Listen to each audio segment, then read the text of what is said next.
Hi and welcome to Cooking from Scratch. In this video we're going to be making pecan logs.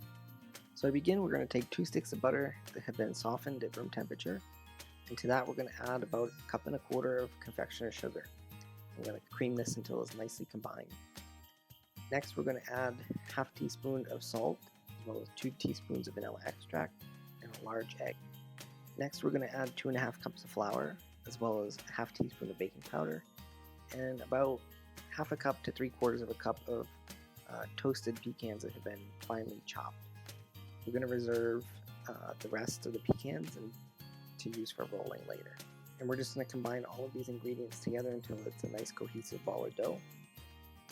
And then we're going to scoop out about tablespoon-sized portions of dough, and we're just going to roll them into a log about 3 inches long.